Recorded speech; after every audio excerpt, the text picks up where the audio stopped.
Greetings, Earthlings, wisdom keepers, wisdom seekers. Welcome back to WizdomDropz, your source for daily drops of wisdom and savvy cat astrology. Meow.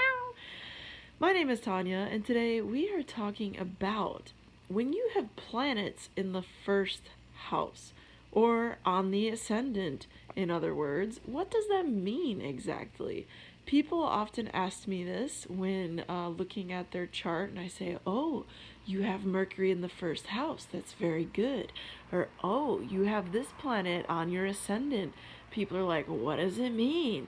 Well, in this video, you're going to find out. So if you have a planet on your ascendant, then this video is for you. Now, before I jump into the details, if you are looking to up your astrological knowledge base and just skill set and ability to interpret charts, then check out my astrology course I'm offering. It begins November 1st. The registration deadline is All Hallows Eve, so that link is down below. Also, like the vid if it brings you any value, and subscribe if you're not already, because I do put out a video every single day of the week.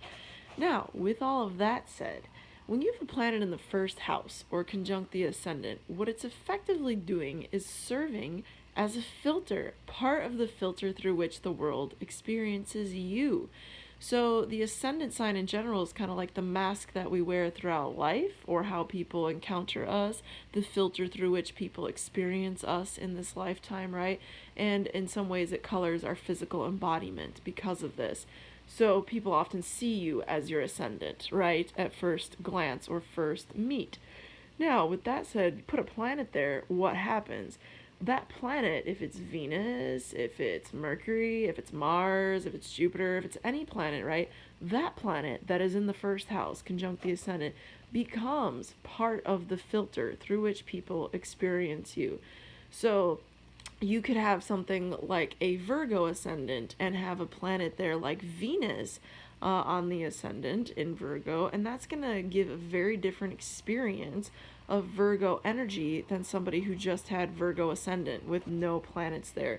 Suddenly, this more analytical perception that is the Virgo ascendant, or this more managerial perception or manager, kind of like archetype, or even just like an earthly being that Virgo can represent as an ascendant, is suddenly colored by Venusian themes. That is beauty, that is love, that is romance.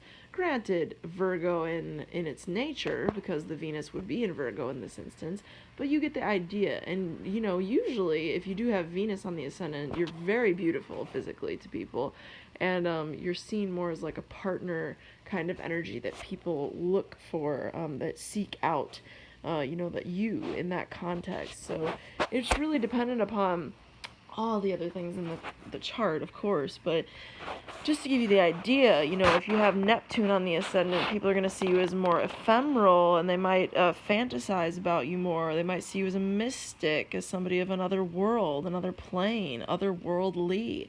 Uranus on the ascendant, you're kind of like a zany alien to them. Like, they don't quite understand you. You're foreign, you're funky, you're weird, a little strange.